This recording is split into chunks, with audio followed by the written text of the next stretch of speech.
fast, sitting here praying that this night's gonna last. You got it all on tap, I'm loving your vibe, always have your back.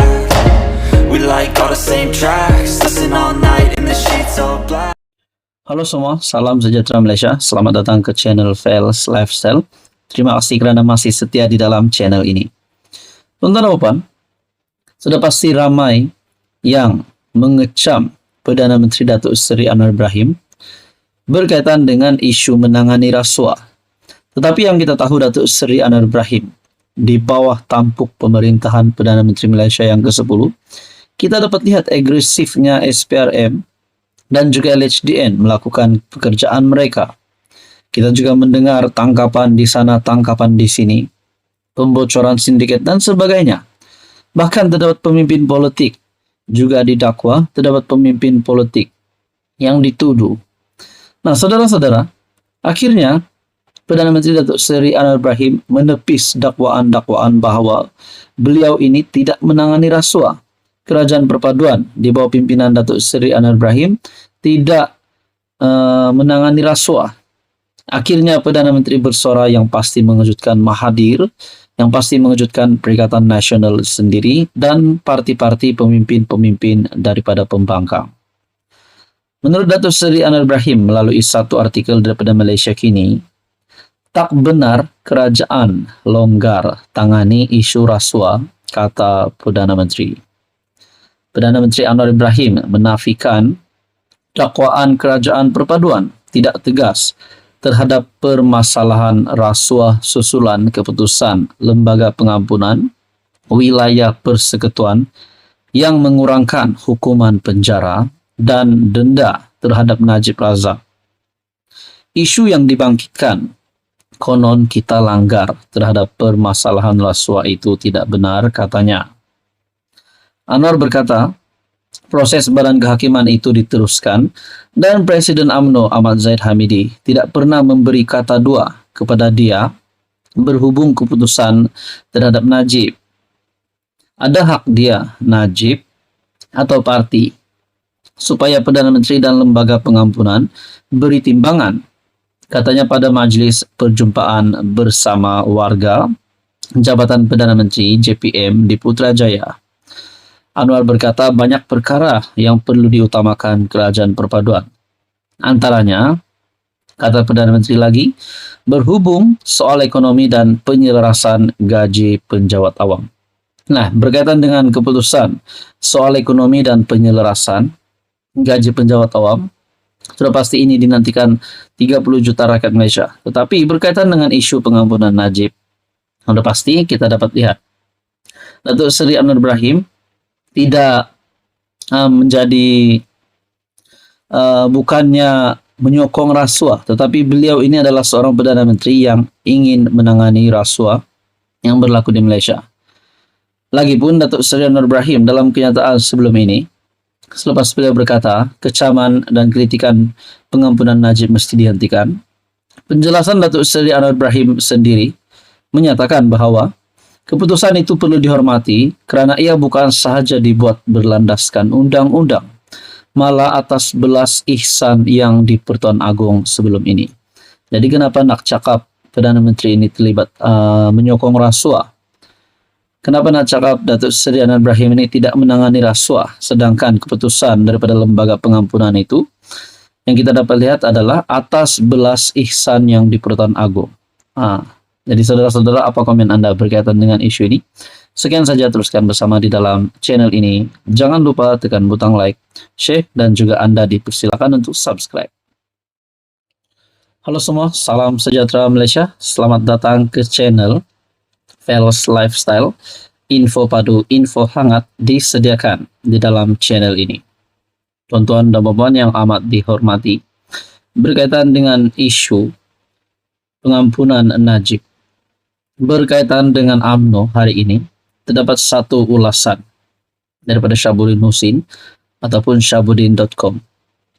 Berkaitan juga dengan pilihan raya umum ke-15 dan adakah penurunan sokongan undi Melayu terhadap UMNO ini disebabkan Zahid Hamidi semata-mata ataupun mungkin juga dapat dikaitkan dengan pemenceraan bekas Presiden UMNO yaitu Najib Razak. Nah, saudara-saudara, artikel daripada Syahabuddin Husin, UMNO patut lupakan terus Najib. Pemimpin baru seperti Johari Gani wajar segera ditonjolkan.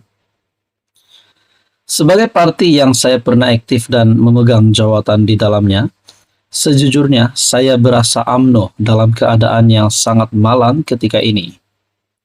Setelah 2 kali kalah dalam PRU yaitu PRU 14 dan PRU 15. Dan ketika sedang terbuka peluang untuk move on dan memperbaiki diri, sayang sekali parti itu tidak mengambil peluang untuk melakukannya. UMNO kalah pada dan hilang kuasa buat pertama kali dalam sejarah pada PRU 14 adalah berpunca kerana Najib dan skandal 1MDB yang melingkari pentadbirannya. UMNO hanya menang 54 kerusi parlimen dan jika dicampur atas nama Barisan Nasional, jumlahnya ialah 79 kerusi. Kemudian pada PRU 15 pada November 2022, di mana ketika itu Najib sudah berada di penjara. Kerusi yang mampu dimenangi UMNO merosot kepada hanya 26 kerusi parlimen dan atas nama BN jumlah kemenangan ialah 30 kerusi parlimen. Apa yang nyata, meski faktor kemerosotan jumlah kemenangan itu mungkin turut disumbangkan oleh kepimpinan Zahid yang dikira lemah dan tidak membuatkan rakyat yakin kepada UMNO. Ia juga adalah isyarat bahwa rakyat tidak bersimpati dengan pemenjaraan Najib. Mungkin agak keterlaluan kalau dikatakan kemerosotan kemenangan UMNO pada PRU 15 kerana rakyat amat gembira bila Najib dipenjarakan. Tetapi penurunan angka daripada 54 kerusi kepada 26 adalah isyarat mudah bahawa simpati kepada bekas Perdana Menteri itu sudah tiada. Kalau rakyat atau pengundi ada simpati kepada Najib yang dipenjarakan, UMNO tidak mungkin menang hanya 26 kerusi pada PRU 15. Mengambil kira perkara itu, UMNO sepatutnya sedar, segera bermuhasabah dan berhenti daripada terus memperjuangkan Najib. Najib patut dilupakan dan sudah tiba masanya UMNO perlu melihat kepada perlunya menonjolkan pemimpin yang baru untuk menerajui parti. Jika Zahid dianggap lemah dan berciri diktator di mana cenderung memecat dan menggantung keahliannya mereka yang menentangnya, kalau benar pula beliau bakal berundur kerana faktor kesihatan selepas menjalani pembedahan prostat baru-baru ini, pengganti yang ingin ditonjolkan tidak sepatutnya Najib. UMNO ada Muhammad Hassan selaku timbalan presiden, ada Khaled Nordin, ada Johari Gani dan Wan Rosdi Wan Ismail sebagai barisan naib presiden. Malah ada Zamri Abdul Qadir dan lain-lain pemimpin berwibawa yang boleh ditonjolkan sebagai wajah pelapis untuk menerajui UMNO selepas Zaid Hamidi. Begitupun dalam banyak perbualan dengan orang-orang UMNO, mereka merasakan Johari Gani kini salah seorang naib presiden UMNO serta Menteri Peladangan dan Komoditi paling bersesuaian untuk menerajui UMNO jika parti itu ingin keputusan lebih baik pada PRU 16. Kata mereka, dengan Johari mengetuai UMNO melalui proses pemilihan yang perlu diadakan sebelum PRU 16 disertai dengan tindakan membawa semua pemimpin parti yang digantung dan dipecat. Harapan untuk melihat ada sinar di hujung terowong lebih mungkin menjadi kenyataan. Adakah dengan ini KJ dan juga Syahabuddin Husin penggantungan dan pemecatan mereka akan ditarik balik dan mereka dibawa masuk balik dalam UMNO? Nah, itu menjadi persoalan. Kekecewaan penyokong-penyokong Najib dan mereka yang taksub dengannya, selain kerana bekas PM itu tidak diberi pengampunan penuh, ia lebih didorong kerana beliau dilihat tidak dapat kembali memimpin semula parti dan bertanding pada PRU 16. Kenapa masih mahu sandarkan harapan kepada Najib soal Syahabuddin? Dalam hal ini, tidakkah UMNO sedar tindakan mereka berterusan membela dan memperjuangkan nasib Najib Bahkan mahu berusaha lagi agar beliau diberi pengampunan penuh dalam waktu yang terdekat. Selepas ini, ia adalah suatu tindakan yang bertentangan dengan keinginan majoriti rakyat soal Syahbudin. Apakah UMNO mahu hilang lebih banyak kerusi parlimen pada PRU 16? Nah, saudara-saudara, apa komen Anda berkaitan dengan isu ini? Sekian saja, teruskan bersama di dalam channel ini. Jangan lupa tekan butang like, share, dan juga subscribe.